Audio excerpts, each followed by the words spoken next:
Hello everyone, स्वागत है आपका आज के इस सेशन में और मैं हूं आपका नेट वाला भैया। हाँ जी, चलिए करते हैं आज पेपर 1 के नए यूनिट की शुरुआत जो है हायर एजुकेशन, है ना। देखिए हायर एजुकेशन की अगर बात करें, हायर एजुकेशन सिस्टम की अगर बात करें तो आपका क्यों डाला गया है भैया एनटीयू यूनिट अपना एग्जाम में, क्यों इस यूनिट को डाला गया है आप सोचिए। अच्छा सर एक बात बताइए, जब हम बनेंगे assistant professor UG NET qualify करके तो भैया हमें हायर एजुकेशन के बारे में जानकारी होनी चाहिए कि नहीं, कि सर पूरा सिस्टम कैसे काम करता है, क्या हमारी हायर एजुकेशन की प्रणाली है ना, क्या हम कौन कौन से कॉलेजेस में हैं, कितने आईआईटीज हैं, कितने आईएम्स हैं, ये सारी जानकारी होनी चाहिए। हमारी पॉलिसीज क्या है, नई एजुकेशन पॉलिसी जो आया है, न्यू एजुकेशन पॉलिसी, उसके बारे में जानकारी चाहिए। क्यों? क्योंकि सर हम बनने जा रहे हैं असिस्टेंट प्रोफेसर, हम एग्जाम क्वालिफाई करेंगे तो हम बनेंगे असिस्टेंट प्रोफेसर, और जब असिस्टेंट प्रोफेसर बनेंगे तो क्या हम छोटे छोटे छोटे छोटे छोटे बच्चों को पढ़ाएंगे? नहीं, हम पढ़ाएंगे किसको? हम पढ़ाएंगे हायर एजुकेशन के बच्चों को, जो हायर एजुकेशन में पढ़ रहे हैं, जैसे कि ग्रेजुएशन हो गए, मास्टर्स हो गए, है ना, बीकॉम, एमकॉम, एमसीए, बीबीए, ये सारे चीजों को पढ़ाएंगे। तो भाई साहब हमें उन सारी अथॉरिटीज के बारे में पता तो होनी चाहिए ना, जो हायर एजुकेशन से रिलेटेड है। तो आज हम क्या करेंगे, बेसिक उसी की चर्चा करने वाले हैं, थोड़ा थोड़ा सिलेबस को देखेंगे और थोड़ी बहुत इंट्रोडक्शन करेंगे। इसीलिए हायर एजुकेशन को डाला गया है आपके एनटीयू यूनिट की कैटेगरी में, कि भैया जो टीचर बनने जा रहा है, जो प्रोफेसर, असिस्टेंट प्रोफेसर बनने जा रहा है, उसको इस बात की नॉलेज है या नहीं है, इसकी आपकी एग्जाम लिया जाता है, इसकी आपकी टेस्टिंग करी जाती है। किसकी? हायर एजुकेशन की। बात समझ में आ रहा है जी सर। तो इसीलिए हायर एजुकेशन को पढ़ने का क्या तरीका होना चाहिए, कैसे पढ़ना चाहिए भाई साहब, ये एक ऐसा यूनिट है ना जो आप समझ नहीं सकते, क्योंकि इसमें सारा इंफॉर्मेशन है आपको स्टैटिक बेस्ड है ना, सारा डेटा है ना, उस डेटा को आपको याद करना है, अलग अलग डेट्स है, अलग अलग प्लेसेस है, अलग अलग यूनिवर्सिटीज है, अलग अलग चीजें हैं, है ना, वो सारी चीज को आपको क्या करना पड़ेगा, याद करना पड़ेगा। तो आइए शुरू करते हैं क्लास को, और उसके बाद जाने की कोशिश करते हैं कि कैसे हम इसकी पढ़ाई करेंगे और कैसे बेसिकली हायर एजुकेशन को पढ़ना चाहिए। चलें जी सर, चलिए चलते हैं क्लास में, है ना। और क्लास में चलने के साथ साथ सर आप मुझे ये बता दीजिए ना कि इसके नोट्स वगैरह कहां मिल जाएंगे जो आप पढ़ा रहे हैं। तो भैया उसके लिए है टेलीग्राम चैनल नेट वाला भैया का, आप इसको ज्वाइन करिए। यहां पे आपको सारा पीडीएफ, सारा टेलीग्राम, सारा नोट्स, सारा चीज आपको यहां मिल जाएगा। इसके साथ साथ अगर आप नए हैं तो चैनल को कर लीजिएगा सब्सक्राइब, ताकि आपको नोटिफिकेशन मिल जाए और कोई दिक्कत ना हो। और अगर कोई प्रॉब्लम आ रही है यूजीसी नेट से रिलेटेड तो आप इस नंबर पे व्हाट्सएप कर सकते हैं। चलिए इसके साथ साथ मैं बात करूं कि अगर आप यूजीसी नेट 2024 का प्रिपरेशन कर रहे हैं तो चलिए मैं तो आपको यूजीसी नेट का हमेशा फ्री में कराता ही हूं, कोई दिक्कत नहीं है।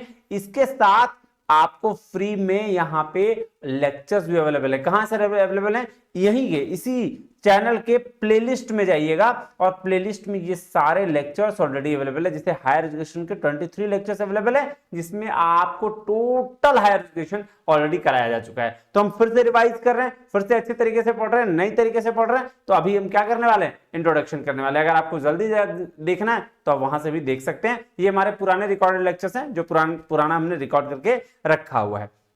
बात समझ में आ गई जी सर। अब हमें क्या करना है, अब पढ़ना कैसे है सर? देखिए ये जो यूनिट है ना, मैं सिलेबस डिस्कस करता हूं उससे पहले ये जान लीजिए, ये जो यूनिट है पूरा का पूरा किसके बेस है? स्टैटिक बेस्ड है। स्टैटिक बेस्ड कहने का मतलब सर आपको रटना पड़ेगा। आप क्या करना पड़ेगा? आपको फैक्ट और इंफॉर्मेशन जो है वो क्या करने पड़ेंगे? रटने पड़ेंगे, है ना, यानी कि लर्न करना पड़ेगा, याद करना पड़ेगा। तो उसके लिए क्या करना है सर, कैसी स्ट्रेटेजी अपनाएं हम, है ना। उसके लिए जो स्ट्रैटेजी आपकी होनी चाहिए वो मैं ऐसा फॉलो करता था और मेरा बहुत काम आया है, ठीक है। तो उसके लिए आप क्या करिए, रोज आपको क्या ना, इसको लगातार 5 घंटा, 3 घंटा, 6 घंटा देने की जरूरत नहीं है। हर दिन आप 1 घंटे निकालिए। फॉर एग्जाम्पल अगर मैं मान लेता हूं एक यूनिट में, मान लेता हूं कि क्या, कि एक यूनिट में, ठीक है, 4 सब यूनिट है। सब यूनिट मतलब सब टॉपिक्स वाइज कर रहा हूं। अब इसमें लगभग 20 टॉपिक्स हैं। क्या है? 20 टॉपिक्स हैं। अब इन 20 टॉपिक को आपको क्या करना है, 1-1 घंटा देना है। तो 1 घंटा में कितने? 3 टॉपिक तो आराम से रिवाइज कर सकते हो आप सर, याद भी कर सकते हो। हाँ, तो शुरुआत में ऐसे करके 4-4, 5-5 टॉपिक करके आप हर दिन इसको पढ़िए। और फिर इसका तरीका क्या होता है, इसका बेस्ट तरीका होता है रिवीजन का। आपको क्या करना है, जैसे आप पूरा 6 डेज पूरा पढ़ लिए नया चीज, ठीक है, तो पढ़े तो क्या करेंगे, फर्स्ट डे मतलब इन अ वीक में बात कर रहा हूं, इन अ वीक है ना, इन अ वीक, तो एक वीक में संडे को छोड़ दीजिए, अभी 6 डेज आप पढ़े तो कैसे पढ़े, मान लेते पहला 4 टॉपिक आपने मंडे को पढ़ा, ठीक है, उसके बाद फिर जब आप 5वां टॉपिक कवर करने जाओ ना, तो ये जो 4 टॉपिक आपने 1 घंटे में पढ़ा है ना, ट्रस्ट मी अगले दिन वो आपको सिर्फ और सिर्फ कितना लगेगा, 10 मिनट लगेंगे। तो आप 10 मिनट पहले इसको रिवाइज कर लो, फिर नेक्स्ट 4 टॉपिक में जाओगे तो आपका फायदा ज्यादा होगा। और ऐसे ही करके आप क्या करोगे, एक बार याद, मेरी बात मानना है एक बात, कि लास्ट तक जब एग्जाम आने वाला होगा, आपका पूरा हायर एजुकेशन 2 घंटे में आप उसको आंख बंद करोगे और पढ़, पूरा हायर एजुकेशन आपके दिमाग में होगा, ये बात जान के रखिएगा। क्यों ऐसा होता है, होता ये है कि अगर आप छोटा छोटा टॉपिक करके याद करते हैं तो इजीली आपके दिमाग में चला जाता है, और हर दिन अगर आप उसको रिवाइज करते चले जाते हैं, टाइम कितना देना है, 1 घंटा, 1 घंटा से ज्यादा आपको हायर एजुकेशन को देना ही नहीं है। यही चीज पीपल एनवायरनमेंट के साथ भी है, मैं आपको वहां बताऊंगा जब मैं उसके बारे में चर्चा करूंगा। तो आपको 1 घंटे देने, 1 घंटे में एक एक टॉपिक करने, 4 टॉपिक किया पहला दिन, दूसरा दिन फिर जब रिवाइज करने गए तो फिर 4 टॉपिक को रिवाइज कर लिया, नेक्स्ट नया टॉपिक 4 आया, फिर वैसे करते करते पूरे मान लो मंडे टू सैटरडे, यहां तक आपको क्या करना है, नए पढ़ने। अब जो 1 घंटा नेक्स्ट होगा संडे का, संडे का 1 घंटा जो होगा वो वहां नया कुछ नहीं करना है, आपको पूरे 6 दिन के टॉपिक रिवाइज कर लेने हैं। तो जब आप ऐसे करोगे ना, तो फिर हायर एजुकेशन आपके दिमाग से कभी नहीं निकलेगा, और एग्जाम के टाइम में आपको उतना प्रेशर भी फील नहीं होगा। होता क्या है कि एक साथ आप हायर एजुकेशन को पढ़ते नहीं हो, और फिर एक साथ आप पढ़ने लगते हो, और एक साथ जब आप पढ़ने लगते हो तो आपको लगता है यार इतना याद कैसे होगा, बहुत तकलीफ है, बहुत दिक्कतें आ रही है। तो इस वजह से हायर एजुकेशन में थोड़ी प्रॉब्लम आती है। लेकिन अब अगर आप देख रहे हो चैनल, तो उसमें आपको क्या करना है, 1 घंटा रोज पढ़ना है, ब्रेक करके पढ़ना है, तो वैसे क्या होगा, आपको चीजें याद भी होंगी और काम भी बन जाएगा। ठीक है, चलिए, तो ये हो गया हायर एजुकेशन पढ़ने का तरीका। अब हम लोग देखते हैं क्या, अब हम लोग देखते हैं कि भैया क्या क्या सिलेबस में दिया गया है। ये देखने में तो बड़ा छोटा लग रहा है, छोटू सा सिलेबस, लेकिन ये थोड़ा वास्ट है, इसके अंदर डेप्थ बहुत है ना। तो हमें क्या पढ़ना है, हायर एजुकेशन सिस्टम, उच्च शिक्षा प्रणाली। अच्छा एक बात बताओ, अगर मैं अभी के उच्च शिक्षा प्रणाली की बात करूं तो कैसे होता है, सर कुछ नहीं है, हम लोग +2 तक को नॉर्मल शिक्षा में रखते हैं, सेकेंडरी में, उसके बाद हायर सेकेंडरी आ जाता है, जिसमें उसके बाद फिर क्या टॉपर वाला आ जाता है। मतलब क्या सर, ग्रेजुएशन 3 साल का जो ग्रेजुएशन होता है हमारा 12th के बाद, है ना, 3 साल का ग्रेजुएशन। लेकिन अब आ गई है एनईपी, नेशनल एजुकेशन पॉलिसी, तो भैया उसमें अब क्या 4 साल का ग्रेजुएशन है। कितना है, 4 साल का। ये चीजें मैं पढ़ाऊंगा, अभी टेंशन लेने की जरूरत नहीं, मैं इंट्रोडक्शन दे रहा हूं तो ओवरऑल बात कर ले रहा हूं मैं एक बारी, ठीक है। तो अब ये हो गया 4 साल का। उसके बाद क्या है सर, उसके बाद मास्टर्स होता है, मास्टर्स के बाद लोग पीएचडी करते हैं, है ना, पीएचडी के बाद पोस्ट पीएचडी, वैसे तो उतना कोई करता नहीं, लेकिन पीएचडी जरूर करते हैं। तो ये हो गया अपने हायर एजुकेशन में, ठीक है। अब ये बोल रहा है कि भैया पहले क्या था ये बताइए, कब का किस टाइम की बात कर रहा है ये, institution of higher learning and education ancient India, ancient India के टाइम की बात कर रहा है। मतलब वैदिक पीरियड आया होगा, वैदिक बाद बुद्धिस्ट आया होगा, बुद्धिस्ट बाद जैनिज्म आया होगा, मुस्लिम वाला पीरियड होगा, ये सारा पीरियड होगा। उसके बाद फिर है ना, उसमें बहुत तक्षशिला, नालंदा ऐसे विश्वविद्यालय रहे होंगे जो बहुत बहुत नामचीन रहे हैं, इनके बारे में डिटेल में पढ़ना है। वेद में जो है हमारा वैदिक पीरियड, उसमें बात किया गया है 4 प्रकार के वेद की, उसकी चर्चा करनी होगी। तो ये सारा चीज आपको क्या करना है, डिटेल में पढ़ना है। लेकिन डिटेल में पढ़ने का मतलब ये नहीं कि एक ही दिन सब पढ़ लेना है। अगर आप ये हायर एजुकेशन को एक दिन पढ़ने लग जाओगे तो बोर हो जाओगे, या फिर आप छोड़ दोगे, बोले यार छोड़ दो, इस यूनिट को छोड़ो। लेकिन मेरी बात मानो, अगर आप इसको आधा आधा घंटे करके, एक एक घंटे करके स्टेप बाय स्टेप लोगे, तो फिर आप क्या होगा, फिर आप इसको बहुत अच्छे तरीके से कंप्लीट कर पाओगे, दिक्कत कहीं नहीं आएगी। उसके साथ साथ आपको इसमें क्या क्या ऐड करना है, अभी देखो ये तो है ही, इसके साथ साथ न्यू में ना अभी देखो बहुत सारी चीजें बजट में बताई गई होंगी। बजट पास हुआ, इंटरम बजट, उसमें हायर एजुकेशन को लेकर कुछ कहा गया होगा, ये ध्यान देना है। मिला जुला के अगर मैं बात करूं तो करंट अफेयर्स पे ध्यान देना है, जो हायर एजुकेशन से रिलेटेड है। है ना। हायर एजुकेशन में हायर एजुकेशन से रिलेटेड करंट अफेयर्स पे हमको ध्यान देना है, तो ये बात भी करनी पड़ेगी। उसके साथ साथ देखो, एक तो ये हो गया एंशिएंट इंडिया में ये सारी चीजें। अब हमें बताना है इवोल्यूशन ऑफ हायर लर्निंग कहां, रिसर्च इन पोस्ट और प्री इंडिपेंडेंट। तो प्री इंडिपेंडेंट में तो एंशिएंट इंडिया में जो हुआ था वो हो गया, फिर बहुत सारी कमिटीज आई थी, है ना। उसके बाद पोस्ट इंडिपेंडेंस 1947 के बाद जो राधाकृष्णन कमीशन आया था, और फिर ये कमिटीज बहुत सारी हैं, सप्रू कमेटी, तो वर्धा एजुकेशन, ये सारा चीज जो था ना, उसके बारे में हमें डिटेल में पढ़ना है। मतलब लगभग 20-25 कमिटीज हैं, वो सारे कमिटीज, कोठारी कमीशन, ये सारी कमीशन के डिटेल में हमें चर्चा करनी है। और यहां से आपका मतलब 2 क्वेश्चंस मैक्सिमम रख सकते हो, कभी कभी 1, कभी कभी 2 आ जाता है, ये पक्का है, लिख के ले लो, है ना। 2 क्वेश्चंस यहां से आते हैं। इसके साथ ओरिएंटल, कन्वेंशनल, नॉन कन्वेंशनल के बारे में पढ़ना है कि भाई पुराना एजुकेशन सिस्टम क्या था, कन्वेंशनल जो अभी चल रहा है, नॉन कन्वेंशनल जो नई एजुकेशन प्रणाली है। नया एजुकेशन मतलब इसको बोल सकते हैं आपका कंप्यूटराइज्ड लर्निंग, है ना, जिसको डिजिटल लर्निंग कहा जाता है। तो डिजिटल लर्निंग कैसे है, इसकी चर्चा करनी है। उसके बाद हमें professional, technical, skill based education की चर्चा करनी है। कितने ऑर्गेनाइजेशंस हैं टेक्निकल में, प्रोफेशनल में, स्किल बेस्ड में, है ना। आपका national skill development Corp NSDC जो है उसकी हेड बॉडी। फिर उसके बाद टेक्निकल के लिए एआईसीटी, है ना, all India council of technical education. Professional के लिए है, ठीक है, ये था। वैल्यू एजुकेशन और एनवायरमेंटल एजुकेशन की चर्चा हमें करनी है। तो वैल्यू एजुकेशन और एनवायरमेंटल एजुकेशन पढ़ लेंगे। अब देखो, पहले पॉलिसीज, गवर्नेंस और एडमिनिस्ट्रेशन से आता था, लेकिन अब इससे सवाल एकदम 9 के बराबर आते हैं, तो आपको इसको पढ़ने की जरूरत नहीं है, आपका काम ऐसे ही बन जाएगा, ठीक है। तो ये ओवरऑल हायर एजुकेशन सिस्टम है, और इसी तरह से हायर एजुकेशन सिस्टम आपको क्या करना पड़ेगा, पढ़ना पड़ेगा। शुरुआत करेंगे आज। सर शुरुआत करने से पहले बता दीजिए कि हमको नोट्स कैसे मिलेंगे और हम क्या पढ़ेंगे। देखिए, आपके लिए ना एक ये बुक है। बुक क्या है सर, ये मेरे द्वारा लिखा गया बुक है। आई मीन मैंने खुद लिखा नहीं है, नोट्स अलग अलग जगह से ये करके मैंने एक बुक के फॉर्म में नोट्स बनाया है। ये देखिए, अब इस बुक में मैंने सारा चैप्टराइजेशन कर रखा है, आप देख रहे हैं जी। तो ये सारा चैप्टराइजेशन जो है वो सारा आपको मिल जाएगा, लगभग 150 पेज के आसपास का होगा, ठीक है, जिसमें एनईपी वगैरह सब एडेड है। आप इसमें कुछ नहीं करना, आपको हर एक लेक्चर का नोट्स मेरे उस टेलीग्राम चैनल पे मिल जाएगा, आपको यहाँ पे इस टेलीग्राम चैनल पे। तो आप जाइएगा वहां से लेके आप उसको एक एक करके पढ़िएगा।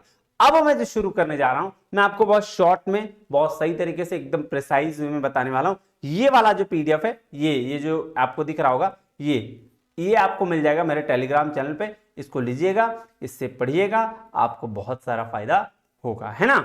चलिए, तो हम लोग अब शुरू करें।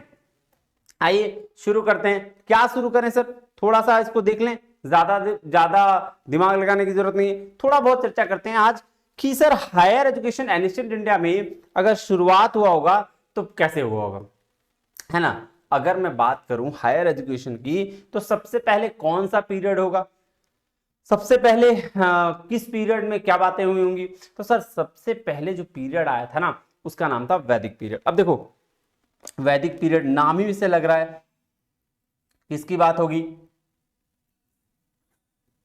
है ना। वैदिक पीरियड में किसकी बात होगी सर, वेद की, वेदों की, है ना। कौन कौन से वेद, 4 तरह के वेद हैं, उस वेद को डिटेल में पढ़ना है। तो सबसे पहले अगर मैं वैदिक पीरियड को की बात करूं, तो यहां पे नॉलेज को 2 भाग में बांटा गया था। कौन कौन सा भाग में, आइए देखिए। एक को बोलते हैं अपराविद्या, एक को क्या बोलते हैं, अपराविद्या, और एक को बोलते हैं पराविद्या, पराविद्या, और एक को बोलते हैं अपराविद्या। क्या बोलते हैं, पराविद्या और अपराविद्या। सर पराविद्या का क्या मतलब होता है, मतलब पराविद्या मतलब होता है भगवान वाला ज्ञान, नॉलेज ऑफ एब्सोल्यूट, जिसको भगवत ज्ञान बोलते हैं, या इसको हायर नॉलेज भी कह सकते हो। और क्या क्या कह सकते हो सर, स्पिरिचुअल विजडम भी कह सकते हो। क्या कह सकते हो, स्पिरिचुअल विजडम। मैं लिख दूं, आइए क्या क्या कह सकते हैं इसको देखें। सर पराविद्या जो है वो क्या है, उसको हम कह सकते हैं हायर नॉलेज,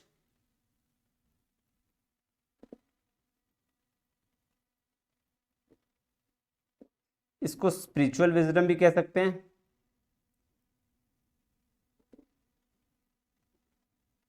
ठीक है। इसको और क्या कह सकते हैं सर, नॉलेज ऑफ एब्सोल्यूट कह सकते हैं,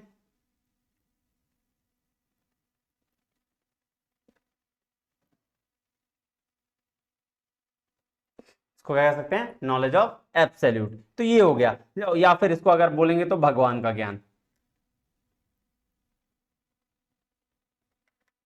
नॉलेज ऑफ गॉड।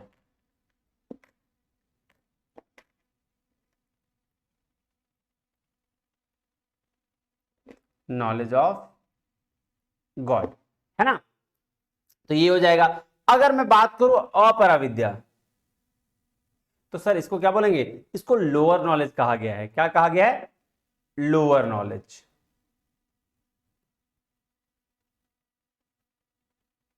है ना।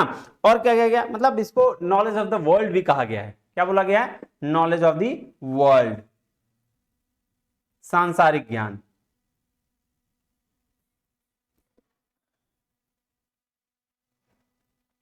नॉलेज ऑफ द वर्ल्ड, है ना। और इसके साथ साथ क्या है सर, इसको बोला गया सेक्युलर साइंसेस। क्या बोला गया, सेक्युलर साइंसेस।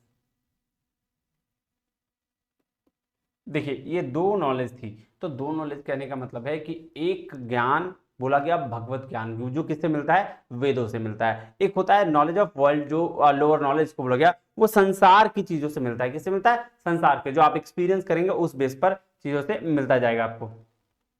कम दिख रहा है, हाँ ठीक, चलो ये हो गया। अब अगर मैं बात करूं कि इन नॉलेज को प्रोसेस करने का क्या तरीका था, कितने स्टेजेस में इसको प्रोसेस किया जाता था, कैसे वैदिक पीरियड में नॉलेज दी, मतलब शिक्षा दी जाती थी, या फिर नॉलेज को ग्रैब किया जाता था, उसका 3 प्रोसेस था। क्या प्रोसेस था, आइए देखते हैं।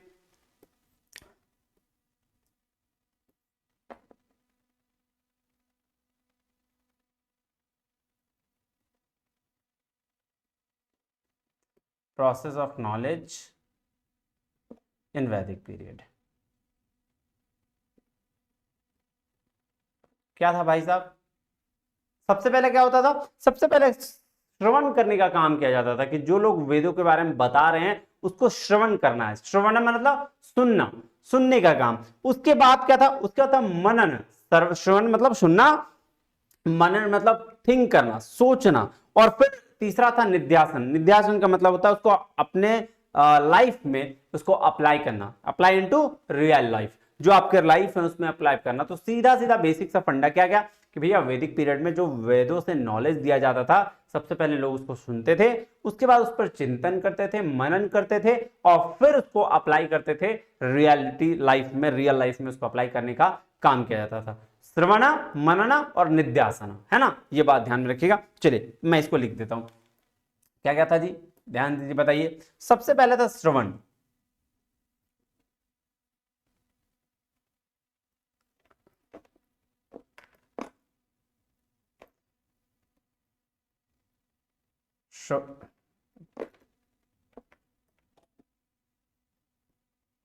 श्रवण इसको बोलते हैं ना। तो श्रवण मतलब होता है क्या, सुनना, है ना। क्या बोलता है, सुनना।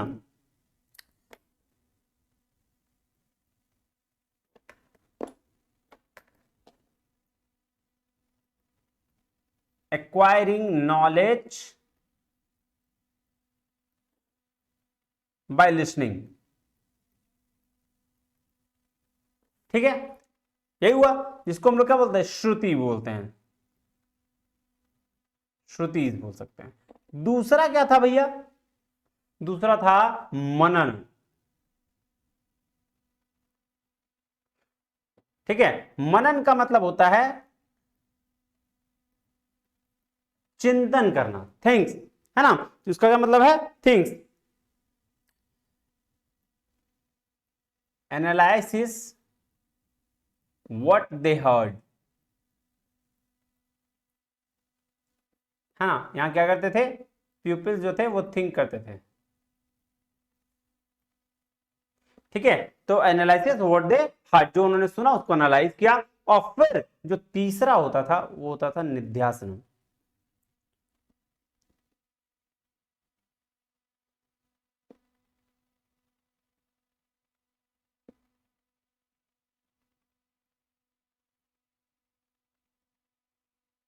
निध्यासन मतलब apply into real life, apply that listening into real life,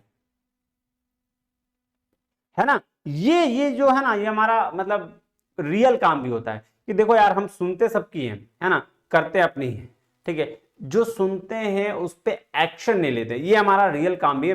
तो वही काम वेदों में के द्वारा भी किया जाता था। पहले लोग क्या करते थे, अच्छे जो लोग हैं, जो गुरु होते थे वैदिक पीरियड में, वहां पे पहले पहले क्या करते थे, बोलते भाई सुनो, सुनने के बाद फिर क्या, उसको मनन करो और तब उसको रियल लाइफ में अप्लाई करो। तो ये प्रोसेस होता था जब वो लोग, जब वेदों के द्वारा उनको नॉलेज दिया करते थे, तो नॉलेज लेने वाले जो पहले श्रवण करते थे, फिर मनन करते थे, और फिर उसके बाद निध्यासन, मतलब उसका अप्लाई करते थे रियल लाइफ में, है ना। ये वाला बात था। अब इसके बाद क्या है सर, इसके बाद की बात अगर की जाए तो हमारा वेद आया था, 4 तरह की। तो वेद की बात करी जाए तो कितने तरह के वेद होती थी, 4 तरीके की वेद होती थी। कितने कितने तरह की, 4 तरीके की। कौन सा सर, ऋग्वेद, सामवेद, अथर्ववेद और यजुर्वेद, ये 4 वेद था। अब इन चारों वेदों के बारे में जानते हैं। सर ऋग्वेद, आइए पहले 4 वेद की बात करते हैं।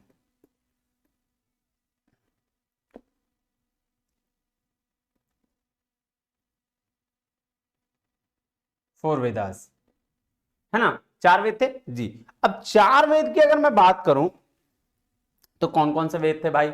सबसे पहला अगर वेद की बात करा जाए, सबसे पहला तो वो था ऋग्वेद। कौन सा था जी, ऋग्वेद, है ना, ऋग्वेद।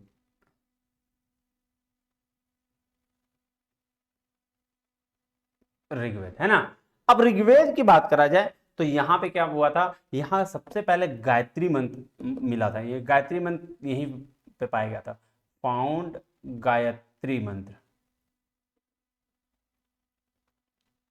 ठीक है। अगर मैं उसके बाद की बात करूं तो यहां पे जो है सबसे ओल्डेस्ट फॉर्म ऑफ वेद यही था।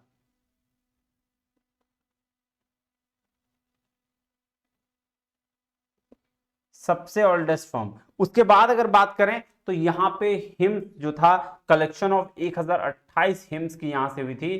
कितने की, कलेक्शन ऑफ 1028 हिम्स, है ना। उसके बाद अगर बात करें तो यहां पे इसका स्पेसिफिकेशन और क्या था, यहां पे क्या हुआ था, ब्रह्मवादिनी का कॉन्सेप्ट था। ब्रह्मवादिनी का कॉन्सेप्ट यहां लाया गया था। अब ब्रह्मवादिनी का क्या मतलब है,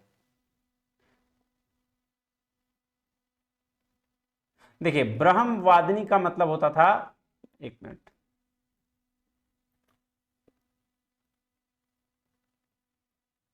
ब्रह्मवादिनी का मतलब वो होता था भैया, वैसी लेडीज जो शादी, लेडीज कहां से हुए, वैसी महिला जो शादी नहीं किया करती थी, उसको ब्रह्मवादिनी कहा जाता था। क्या कहा जाता था, ब्रह्मवादिनी। तो यहां पे इसका हुआ। अब उसके बाद इसका वर्णन कहां पे है भैया, इसका ऋग्वेद का वर्णन कहां है, ऐत्रेय ब्राह्मण में वर्णन है। कहां, ऐत्रेय ब्राह्मण। अगर इसको हिंदी में लिखे तो ऐत्रेय ब्राह्मण, है ना, यहां पे इसका वर्णन है। और इसमें क्या है सर, इसमें ना दो ऐसे, मैत्री और गर्गी, ये दो ऐसी फिलोसोफर थी, ठीक है, जो यहाँ पे पाए, मतलब यहाँ पे इन्होंने अपना काम किया था। दो ब्रह्मवादिनी में कौन थी भाई साहब, एक गर्गी और मैत्री, ठीक है। बस इतना याद रखिएगा, मुझे लगता है ये काफी होगा, है ना। ये इससे ज्यादा मुझे लगता है अगर एक दो रह गया होगा तो इस नोट्स में फिर कुछ नहीं छूटा होगा। आप इस नोट्स से देख लीजिएगा, इस नोट्स में ये देखिए, है ना, इसमें कुछ नहीं छूटा होगा। अगर कुछ रह गया होगा तो आप इसको देख लीजिएगा, यहाँ पे एक सारा काम बन जाएगा आपका। चले उसके साथ आप नेक्स्ट क्या चले, नेक्स्ट है उसके बाद जो है दूसरा, दूसरा जो है वो सामवेद है। सामवेद क्या है भैया, देखिए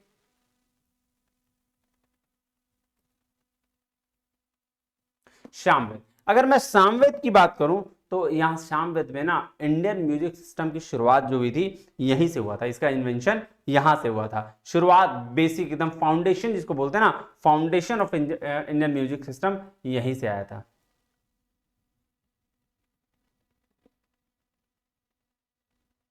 इंडियन म्यूजिक सिस्टम, ठीक है। दूसरा है, इसका वर्णन कहां पे भैया, इसका वर्णन पंचविमासा में है। इसका वर्णन कहाँ है? पंचविमाशा में है। और यहां पे क्या है? यहां पे 75 म्यूजिक के मंत्राज हैं, 75 म्यूजिक के मंत्राज है। और क्या है भाई देखें, ठीक है, सामवेद में, ठीक है, देखो यहां पे दो है, छांदोग्य उपनिषद और केना उपनिषद, यहीं पे था, ये इसको भी लिख लो। दो उपनिषद यहां थे, कौन कौन सा?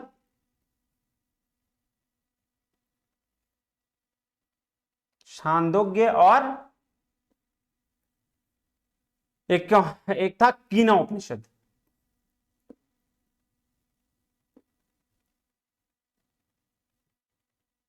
छांदोग्य और कीना उपनिषद, ये दो उपनिषद यहां पाए गए थे। और भी क्या है? और कुछ है?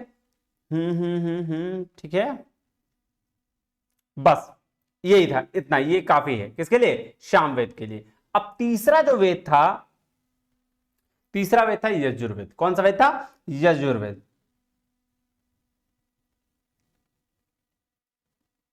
तीसरा कौन सा वेद था जी? यजुर्वेद। यजुर्वेद की अगर मैं बात करूं तो यहां पे क्या हुआ था?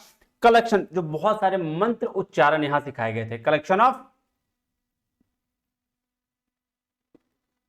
प्रोज मंत्रास,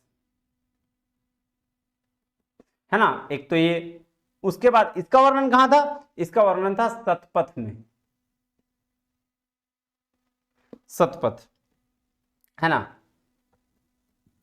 शतपथ, ठीक है। चलिए, उसके बाद अगर इसकी बात करूं तो यहां पे क्या था सर? यज्ञ नियम का जो विधान वगैरह था वो सारा यहीं पे आया था। क्या था? यज्ञ नियम,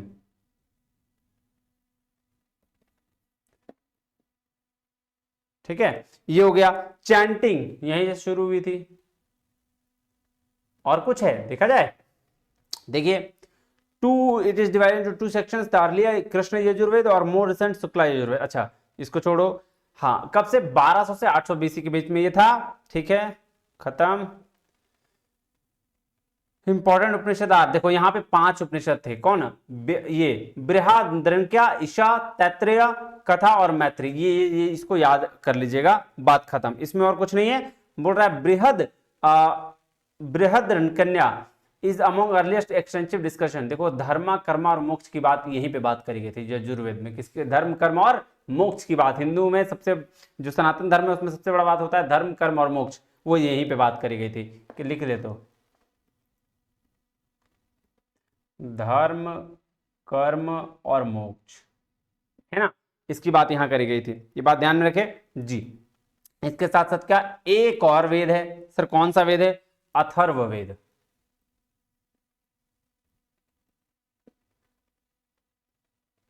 अथर्ववेद।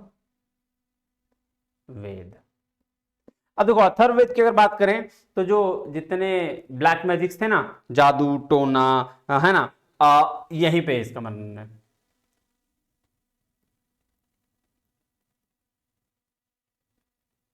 ठीक है, ये यहां पे ना एक सवाल पूछा गया है, क्वेश्चन आपका एग्जाम में पूछा गया है कि आयुर्वेद शल्य चिकित्सा कहां था? तो आयुर्वेद जो शल्य चिकित्सा है यहीं पे है,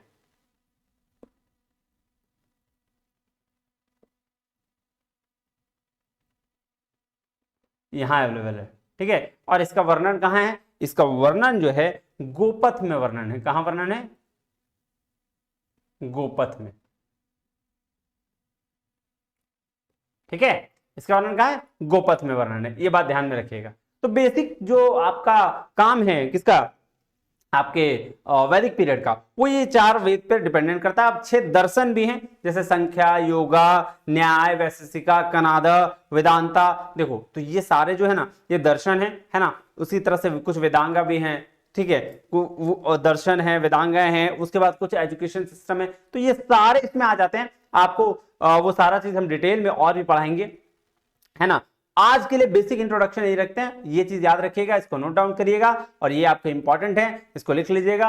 अगले क्लास में जब हम मिलेंगे तो बुद्धिस्ट पीरियड और जैनिज्म की शुरुआत करेंगे, और कुछ दर्शन बचे हुए हैं उसको कंप्लीट करेंगे। इसके साथ साथ हम आज ही विदा लेते हैं, तब तक के लिए बहुत बहुत धन्यवाद। Thank you very much. जय हिंद।